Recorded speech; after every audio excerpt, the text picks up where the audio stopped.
Un autre petit bouquin, je vous avais dit que je vous donnerais plusieurs pistes de lecture, un super bouquin d'un prof de l'INSA. L'INSA, c'est une école, prof de sociologie de l'INSA. Prof de sociologie qui a écrit un super petit bouquin qui s'appelle Le petit traité du compromis, l'art de la concession. Et parce que, oui, vous devez être acteur, actif et bon là-dessus. L'art de la concession. Et le petit traité du compromis, ce n'est pas de la compromission, c'est du compromis, c'est très différent. Le compromis et la compromission, c'est très différent. Ok ? Parce que ça fait appel à votre système de valeurs. Le compromis n'est pas la compromission. Là, je vais aller vite. On en a parlé tout à l'heure en introduction, les facteurs de l'émergence d'un conflit. Ok ? Divergence d'opinion, système de valeurs, de croyances, j'en ai parlé, d'expérience personnelle et professionnelle, d'accord ? Ok ?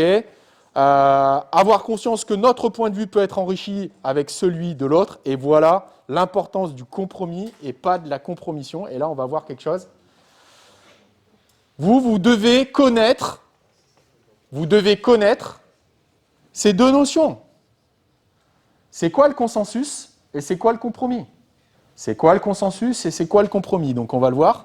Donc, la définition du DICO, j'ai repris la définition du DICO, hein. Le consensus, c'est accord et consentement du plus grand nombre. Harmonie. OK ? Tandis que le compromis, c'est l'action qui implique des concessions réciproques, la transaction. On est plutôt dans du compromis que dans du consensus, nous, dans nos relations qui nous entourent. On peut être parfois dans du consensus. Quand on est dans du consensus, notamment, c'est sur des sujets qui sont faciles à résoudre collectivement. Des sujets où il n'y a pas de discussion ou peu de discussion. OK ? Par contre, je mets le pied dans le plat. Un employeur dans une structure professionnelle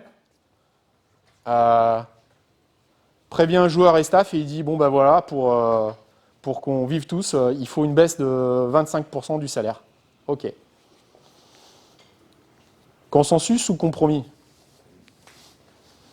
Il va y avoir discussion, c'est obligatoire.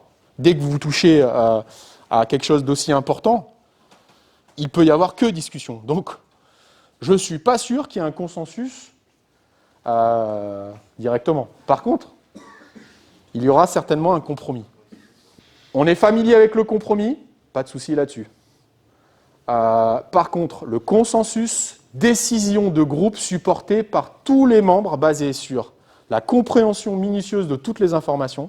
Donc, pour qu'il y ait un consensus, il faut qu'il y ait un degré d'information énorme. D'ailleurs, entre parenthèses, il y a cohésion dans les équipes que quand les informations sont partagées par le plus grand nombre. Ça, c'est un truc très important. OK ? Il ne peut pas y avoir de cohésion dans un groupe si le niveau d'information n'est pas le même pour tout le monde. Attention, il y a des informations stratégiques qui sont connues que par le management top. Participation de tous les membres, et pas seulement d'une partie des membres. Compréhension des différentes perspectives et besoins. Effort créatif pour répondre à des besoins différents. Comprendre et résoudre les désaccords. OK ? Alors, ça peut vous paraître pas très très clair pour l'instant, et pourtant, il faut que vous soyez des spécialistes justement de la différence entre le compromis et le consensus. Si vous êtes amené aujourd'hui à avoir des responsabilités de management, même de management d'équipe, ou demain d'avoir des responsabilités de management de structure, d'organisation.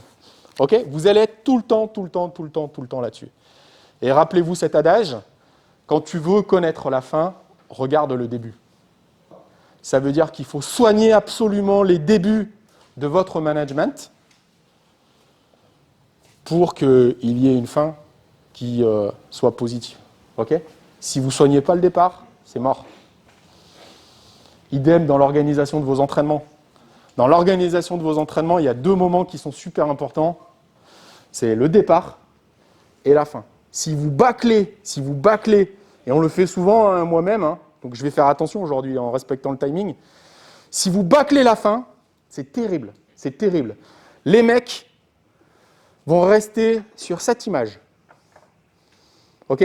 Donc pensez bien que quand vous avez la charge, l'organisation de quelque chose, le début et la fin, Le milieu, bien sûr, vous faites ce que vous pouvez, le plus positivement possible, bien entendu. Mais le milieu et la fin, soignez-le tout le temps, tout le temps, tout le temps, tout le temps. C'est pareil pour une formation de cadre, c'est pareil pour une réunion, c'est pareil pour une prise de parole, etc., etc. C'est toujours le même mécanisme.